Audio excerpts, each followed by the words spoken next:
अब जो प्रसंग चल रहा है कि श्रीमद् भगवद गीता अध्याय नंबर 18 अंतिम अध्याय है और 61 से लेकर और 66 तक ये निर्णायक ज्ञान है। आगे तो कुछ और बातें हैं, वो भक्ति से संबंधित नहीं है।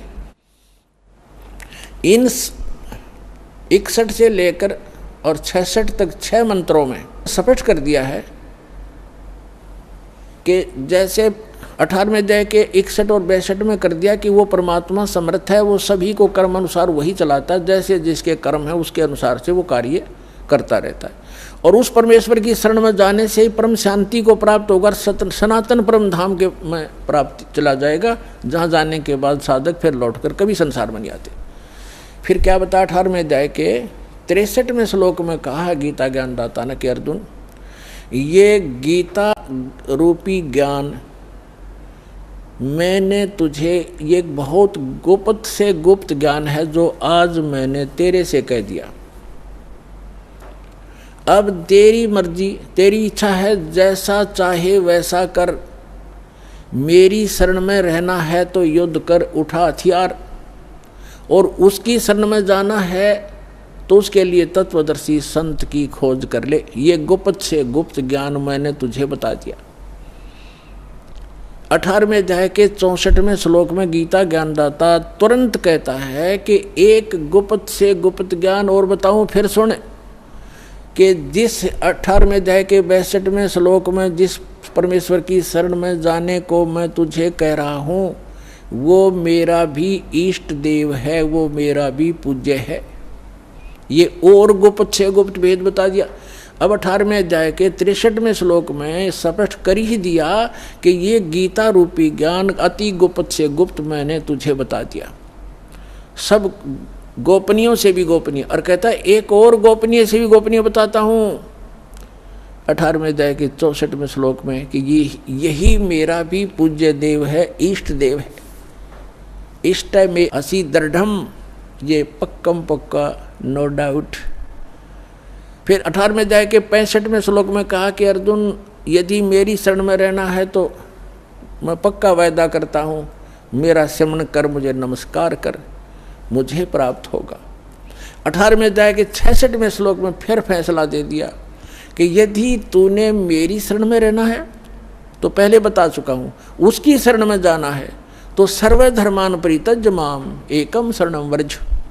यहाँ इन अनाड़ी अज्ञानियों ने व्रज का अर्थ आना किया है, जबकि व्रज का अर्थ जाना होता है।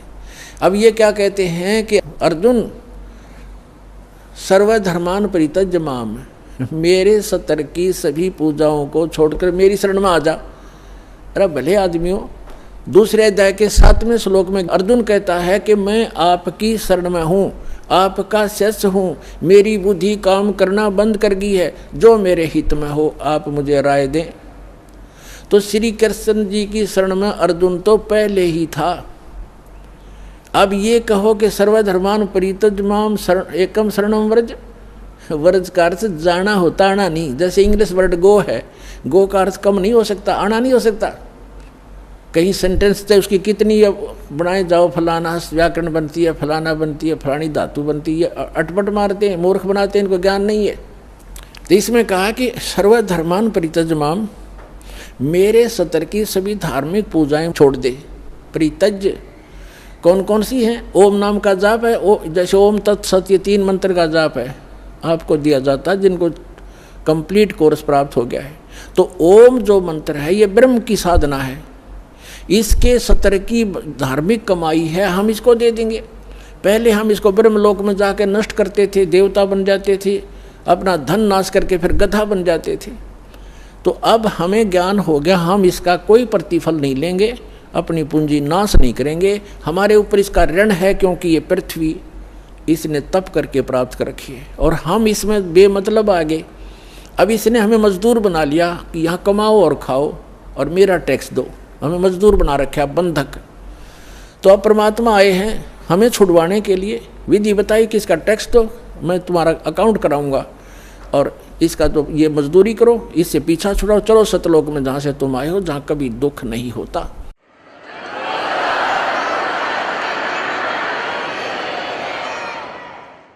तो हम क्या करेंगे? सर्वधर्मान परित्यज माम, इसका विधान है ये खुद कहता है कि मेरे सतर की पूजा मुझे दे दे, इसका प्रतिफल मत ले। और एकम शरणम व्रज, एकम माने अद्वितीय, जिसके बराबर दूसरा ना हो, यानी सर्वशक्तिमान परमात्मा की शरण में जा। व्रज माने जाना हो, ताड़ना नहीं होता। अहम तवा सर्व पापे भो मोक्षामी मां शुच, अब ये कहता फिर मैं तुझे सब पापों से मुक्त कर दूंगा, तू चिंता मत कर, आपे कर देगा। जब हम इसका ऋण दे देंगे, ये मांगे कि हमारे, ये अपने खुश हम अपने खुश। तो जब तक हम ऋणी थे, मजदूर थे इसके, तो ये हमें कोई नाच नचा रहा था, हमने नाचना पड़ा था। तो इस प्रकार हम जब यहाँ से चलेंगे, जैसे आपको प्रथम मंत्र दिया जाता है, वो यहाँ की संसारिक सुविधाएं, टैक्स, जैसे आपने बिजली कनेक्शन ले रखा है, टेलीफोन कनेक्शन ले रखा है, और पानी का कनेक्शन ले रखा है, गैस कनेक्शन ले रखा है, या किसी से बैंक लोन ले रखा है, तो उसको वापस दोगे, देते रहोगे टैक्स किराया, उसको उनका जो चार्ज है, तो आपको सुविधा प्राप्त होंगी। तो जब तक आपने संसार में रहना, यहाँ की जो सुविधा तुम्हें चाहिए वो प्रथम मंत्र से मिलेंगी, उनके बीच के 5 नामों से। और फर्स्ट एंड लास्ट जो मंत्र है, ये आपकी भक्ति में, सतलोक जाने की भक्ति में अलग से कमाई साथ जुड़ती है। अब जो ये जो मंत्र है आपके, पहला मंत्र आपको यहाँ कंठ कमल तक बरी कर देगा। जब आप यहाँ से चलोगे तो सबसे पहले आत्मा मूल कमल में जाएगी, वहाँ गणेश जी का कमल है, उनका ऑफिस है, वहाँ से अपना अकाउंट क्लियर कराएगा। फिर आएगा उसमें ब्रह्मा जी के लोक में स्वाद चक्र में, उसके बाद विष्णु जी के लोक में नाभि चक्र में, फिर शिव जी के लोक में हृदय चक्र में, फिर देवी के लोक में कंठ चक्र में, फिर ये त्रिकुटी में पहुँचेगा। और ये नकली राधा स्वामी वाले, धन धन सतगुरु वाले नो के साढ़े गुरु जी तो बस सीधा नाम बताते हैं, असी तो सीधे त्रिकुटी में जानते हैं, खाक त्रिकुटी में जानते हो। त्रिकुटी को बस बरवाले का बस स्टैंड है, पैदल चला जा तो पहुँच गया, साइकिल उठा लिया तो पहुँच गया। त्रिकुटी में जाने के लिए अंगा लगेगा। हाँ, तब त्रिकुटी में जब हम जाएंगे तो उसमें ये 3 मंत्र के जाप हैं, ओम तत्सत। ओम का अकाउंट हम त्रिकुटी पर देंगे इसको, वहाँ परमात्मा मिलेंगे इस दास के रूप में आपको, जो यहाँ सत साधना और सच्ची लगन दास के अंदर एज ए गॉड होगी।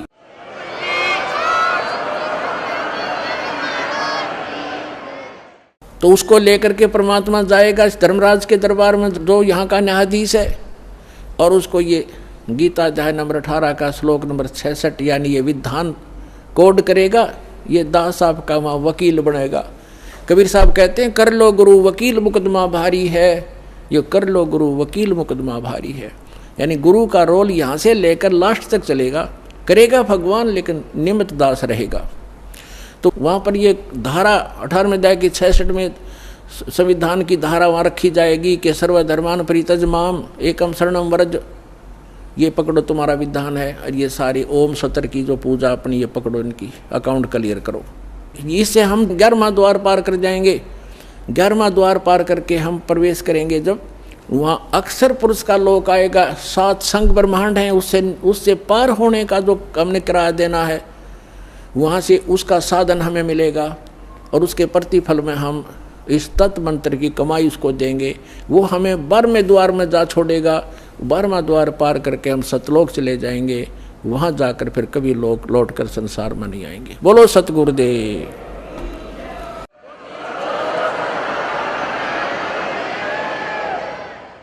परम पिता परमात्मा पूर्ण ब्रह्म सारी सृष्टि के रचनहार कबीर परमेश्वर जी की असीम रजा से आप सभी पुण्यात्माएं सत्संग सुनने के लिए उपस्थित हुए। सत्संग में आने से जीव को पता चलता है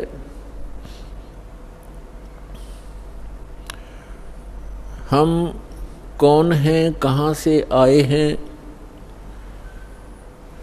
यहाँ ये मरने और जीने की व्यवस्था किस कारण से बनी हुई है। इस बात को प्रत्येक प्राणी महसूस करता है।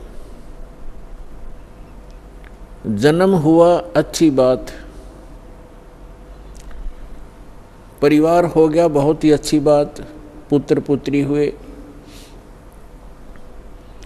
संपत्ति कोठी बनी, बस क्या कहने। और फिर मृत्यु, ये मृत्यु वाली बात है, ये खटकती है। अब ये मृत्यु जो होती है ये एकदम विपरीत स्थिति है। सारा जीवन संतान के पोषण में, संपत्ति के जोड़ने में, कोठी और महल बनाने में लगा देता है प्राणी, और 1 मिनट के बाद पता नहीं पुत्र की मृत्यु हो जाती है, पुत्री मर जाती है, पुत्र वधू मर जाती है, माँ की मृत्यु हो जाती है, परिवार का परिवार भी नाश हो जाता है। तो यहाँ हमारी बुद्धि कभी नहीं जाती कि ऐसा क्यों हो रहा है। हमने एक ये परंपरा मान ली कि ऐसा होता ही है, ऐसा होता है, सबके साथ हो रहा है, इसलिए दुख तो होता है। लेकिन शेष बचे हुए ये सोचते हैं हम तो अभी कुशल हैं, बस ऐसे हम अटकलबाजी से यहाँ जी रहे हैं। तो परमात्मा कहते हैं साथी हमारे चले गए। हमें समझाने के लिए परमात्मा अपने ऊपर ही उदाहरण दे रहे हैं। कबीर परमात्मा जी, ये हमारे पिता हैं। साथी हमारे चले गए, हम भी चालन हारे, कोई कागज में बाकी रह रही, ताते लगी है वार। कोई कागज में बाकी है, कोई श्वास शेष हैं आपके, इसलिए देर लगी हुई है आपको।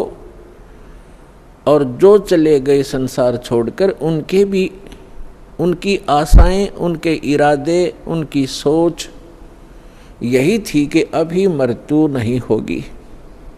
फिर परमात्मा याद दिलाते हैं, स्वयं आकर के कबीर भगवान यथार्थ ज्ञान, यथार्थ भक्ति विधि, अपने द्वारा रची हुई सृष्टि को ही भी वो खुद ही ठीक ठीक बताते हैं। और हम कहाँ थे ये हमें नहीं मालूम हो सकता, चाहे कितनी बात बनावें। ये तो रचनहार ही बता सकता है कि आप यहाँ क्यों दुखी हो रहे हो, ये मरने जीने की व्यवस्था कौन सी अच्छी है। इस बात को सभी मानते हैं कि अच्छी नहीं है।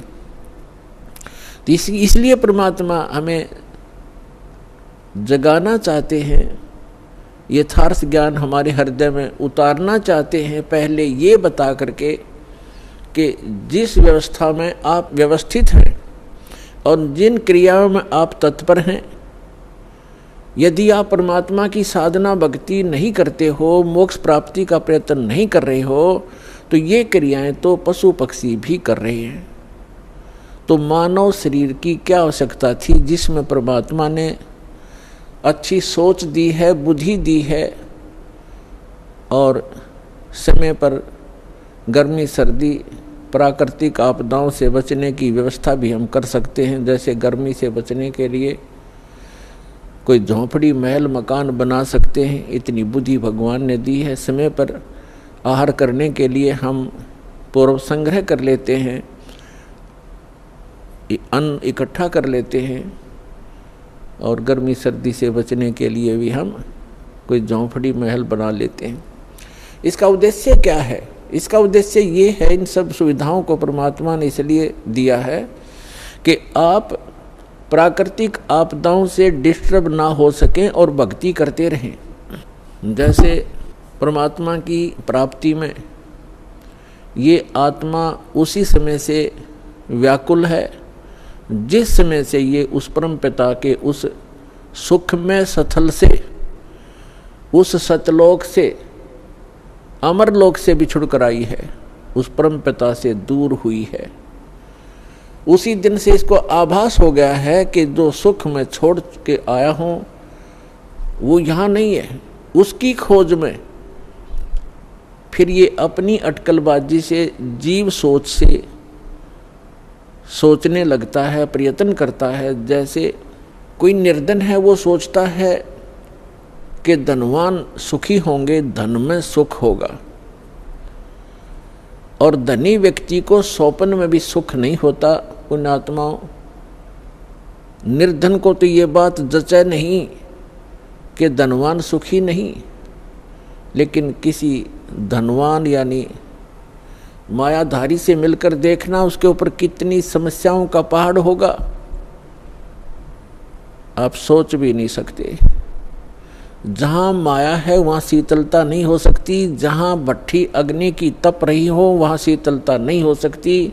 ये माया अग्नि की भट्ठी है, इसके निकट बैठकर प्राणी कभी भी शीतलता महसूस नहीं कर सकता। धनी व्यक्ति सोचते हैं कि राजा लोग सुखी होंगे, राजा को सुख स्वप्न में भी नहीं होता। आपको ऐसा लगता है जैसे इसके आगे पीछे बड़ी सेना चलती है, बड़े बड़े अधिकारी सलूट लगा रहे होते हैं, ये महासुखी होगा, कारों में चलते हैं। सपने में भी सुख नहीं है इनको, क्योंकि हमने सुख का पता ही नहीं जो सुख होता है। राजा लोग समझते हैं कि ऊपर के ये देवता लोग सुखी होंगे स्वर्ग आदि में। स्वर्ग के देवता सोचते हैं इंद्र सुखी होगा, जो देवराज है, देवताओं का राजा है। और देवराज सोचता है कि ब्रह्मा विष्णु महेश सुखी हैं। ब्रह्मा विष्णु महेश कहते हम स्वप्न में भी सुख नहीं हमारे को। आपने भगवान विष्णु की कथा पढ़ी होगी, बहुत बार सुनाई है, देवी भागवत प्रथम स्कंद में। खुद स्वीकार करते हैं श्री विष्णु जी, ब्रह्मा जी को बता रहे हैं कि मैं अधिकतर समय में तप करता हूँ और तप से अपने बैटरी चार्ज करके सिद्धियाँ प्राप्त करके फिर राक्षसों के साथ युद्ध करता हूँ। कभी मुश्किल से कोई समय मिलता है तो लक्ष्मी के साथ सुखपूर्वक समय बिता पाता हूँ। तो खाक सुख है यहाँ पर। परमात्मा बताते हैं झूठे सुख को सुख कहे, ये मान रहा मन मोद, सकल चबी ना काल का, कुछ मुख में कुछ गोद। इस झूठे सुख को सुख कहे, ये मान रहा मन मोद। कौन से झूठे सुख को?